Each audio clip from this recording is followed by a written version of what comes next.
नमः शिवाय दोस्तों। महाशिवरात्रि व्रत पूजा की थाली में क्या क्या चीज़ें हमें रखनी चाहिए, आइए जानते हैं। तो देखिए, पूजा की थाली में सबसे पहले तो भगवान भोलेनाथ के श्रृंगार के लिए अलग अलग प्रकार के पुष्प आपको अवश्य रखने चाहिए। तो देखिए, ये पुष्प कोई भी हो सकते हैं, कमल के, गुलाब के, गेंदे के पुष्प ले लीजिए, मदार के पुष्प जिसे आंकड़े का पुष्प कहा जाता है, बिलपत्र और दूर्वा घास आपने रखना है। और यहाँ पे हम रख रहे हैं ये भांग होता है, मार्केट में मिलता है, तो आप अगर मिले तो ये भी ले लीजिए। यहाँ पे कुछ सफ़ेद पुष्प हैं जो कि भोलेनाथ को बहुत ही प्रिय हैं, तो अलग अलग प्रकार के पुष्प हमने ले लिए हैं। अब थाली में कुछ बेसिक सामग्री चाहिए जिनसे भगवान भोलेनाथ का पूजा शिवरात्रि के दिन अवश्य करना चाहिए। तो ये है कच्चा दूध चांदी के पात्र में, यहाँ पर है दही, और इसके साथ में हमें लेना है शुद्ध घी, देसी घी जिसे आप कहते हैं, ये है शहद, और यहाँ पर है गंगा जल मिश्रित जल है, इसे हम पात्र में भर ले रहे हैं दोस्तों। अब इसके बाद हमें चाहिए शक्कर। तो देखिए, ये पंचामृत बनाने के काम में 5 चीज़ें आती हैं, तो हमने एक साथ करके रख ली हैं। और ये है घी का दीपक। तो जब भी आप मंदिर जाएं तो इन सब चीज़ों को अवश्य लेकर जाएं। और भोग प्रसाद के लिए दूध से बनी मिठाइयाँ या फिर मिश्री और थोड़े से किशमिश हमने रखे हैं, ये भी आप रख सकते हो। और बेसिक चीज़ जैसे कि इत्र है, चंदन है, भस्म है, तो ये है अष्टगंध तिलक। अक्सर आप लोग पूछते हैं, तो यहाँ पे अष्टगंध तिलक हमने थोड़ा सा निकाल लिया है, क्योंकि जो सूखा चंदन होता है वो दोबारा आप इस्तेमाल कर सकते हो, गीला चंदन दोबारा इस्तेमाल नहीं किया जाता। सॉरी। ये है भस्म, और वहाँ दूसरी तरफ रखा है मैंने काला तिल, और ये है जनेऊ। तो देखिए, आप 2 भी रख सकते हैं, एक भी जनेऊ रख सकते हैं। और ये है शिव चालीसा, और जिसमें शिव स्तोत्र है, रुद्राष्टकम है, और कुछ दक्षिणा के लिए पैसे, संकल्प के लिए पैसे आपने रख लेना है। दीप जलाने के लिए हम माचिस रख लेंगे, धूप रख लेंगे। और पूजा में सबसे अहम होता है घंटी के ध्वनि। तो देखिए, घर में कर रहे हैं तो घंटी है, मंदिर में आप जा रहे हैं तो वहाँ पे ऑलरेडी घंटी होते हैं, तो उनका इस्तेमाल आप करें। ये है कपूर, जो कि शिव भगवान की पूजा में अवश्य रखना चाहिए। तो देसी कपूर है, जिसे भीमसेनी कपूर कहते हैं, वो हमने रखा हुआ है। अब इसके बाद में आपको लेना है, ये धूप बत्ती मैंने रख लिया है यहीं से। अब इसके बाद कुछ आपको मौसमी फल लेने हैं। तो मौसम में सबसे अधिक महत्व तो रखता है बेर का फल। तो यहाँ पर बेर मैंने लिए हैं, नींबू लिए हैं।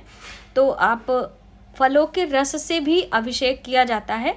तो देखिए, अभिषेक तो पुरोहित द्वारा विधि विधान से रुद्राष्टाध्यायी मंत्रों से, जो शुक्ल यजुर्वेद रुद्राष्टाध्यायी मंत्र होते हैं उनसे, जिसे रुद्री पाठ कहा जाता है, उनसे किया जाता है। लेकिन आप स्वयं से भी कर सकते हैं। ये है तांबूल। तांबूल में लौंग, इलायची और सुपारी पान के पत्ते पर रखकर चढ़ाते हैं। और ये है माता पार्वती को श्रृंगार की सामग्री। तो श्रृंगार की बेसिक सामग्री है, जो भी आपसे बन पड़े उतना ही आप रख लीजिए। ये ना सोचिए कि दीदी ने इतना रखा है तो हमें भी इतना रखना चाहिए।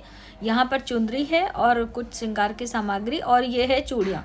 तो मेरे पास कांच की नई चूड़ियाँ ये थी, तो मैंने यही रख लिया है।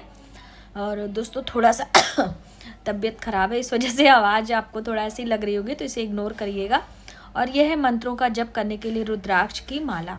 तो इसी माले से हम पूजा में हमेशा मंत्रों का जप करते हैं, चाहे माता दुर्गा के मंत्र हों, चाहे भगवान भोलेनाथ के मंत्र हों। और ये है शिवलिंग, और जैसे कि हम अपने घर पे शिवलिंग रखते हैं, तो ये हमारे घर का नर्मदेश्वर शिवलिंग है। और शिव प्रतिमा की भी पूजा आप कर सकते हैं। तो बस इस तरह से इन बेसिक चीज़ों से आप भगवान भोलेनाथ की पूजा महाशिवरात्रि पर घर पे भी करें। यदि पूजा मंदिर जा रहे हैं तो वहाँ पर थाली में ये सब चीज़ें आपको लेकर जाना चाहिए। पूजा का जो सबसे पहला है कि आपको एक लकड़ी की चौकी लेनी चाहिए, उस पर हल्के रंग के वस्त्र बिछाएं, और देवी देवताओं को आसन देने के बाद आपको दीप अवश्य लगाना चाहिए। देखिए, आप चाहें तो गौरी गणेश रखना इसमें आवश्यक नहीं है, क्योंकि स्वयं माता पार्वती भगवान भोलेनाथ के साथ हैं और भगवान गणेश भी साथ में बैठे हुए हैं। और कलश आप रखना चाहें तो रख सकते हैं। बहुत सारी बहनें कहती हैं दीदी बिना कलश के, तो बिल्कुल आज हम आपको बिना कलश के ही पूजा करके दिखाने वाले हैं। सभी सामग्री मैंने पास में करके रखी होती है। तो धूप दीप पहले मैंने लगा लिए हैं, और अब चलते हैं पूजा की शुरुआत करते हैं। तो देखिए, हमेशा जब भी जिस भी देवी देवता के निमित्त व्रत कर रहे हैं, नमः शिवाय का उच्चारण आपको करते रहना है। प्रथम पूज्य भगवान गणेश हैं, तो उनका भी ध्यान आपको करना है। और यहाँ पे हम क्या कर रहे हैं पता है, पंचामृत यानी कि सभी चीज़ों को एक साथ मैंने लोटे में मिला लिया है, क्योंकि मंदिर में बहुत भीड़ होती है और वहाँ पे अलग अलग चीज़ें चढ़ाना थोड़ा असंभव होता है। भीड़ में इतना ज़्यादा समय नहीं मिलता है, तो बस घर से ही सभी चीज़ें आप मिला कर ले जाएं। और बस इस बात का ध्यान रखें कि पंचामृत चढ़ाने के बाद हमें जल से अभिषेक ज़रूर करना होता है और शिवलिंग को बिल्कुल जल से साफ करके ही आपको आना होता है। ऐसा नहीं कि सारी चीज़ें आप उसमें लिपटी हुई हैं और ऐसे ही आप छोड़कर चले आएँ। तो पहले स्नान करा के फिर श्रृंगार करके भगवान भोलेनाथ को धूप दीप भोग मिष्ठान आदि करना चाहिए। तो बस इस छोटी सी बात का ध्यान रखते हुए आप पूजा की सामग्री में, अपनी थाली में इन चीज़ों को रखें और शिवालय जाकर भगवान भोलेनाथ को 1 लोटा जल, इतना नहीं हो सकता है यदि पंचामृत, तो सिर्फ कच्चा दूध, काले तिल, मिश्री डाल के आप ले जा सकते हैं। शुद्ध जल से भी अभिषेक किया जा सकता है। मंत्रों का जप करते हुए आप उस दिन व्रत करें, उपास करें, दान पुण्य करते हुए भगवान भोलेनाथ की कृपा प्राप्त करें। नमः शिवाय दोस्तों, जरूर लिखिएगा।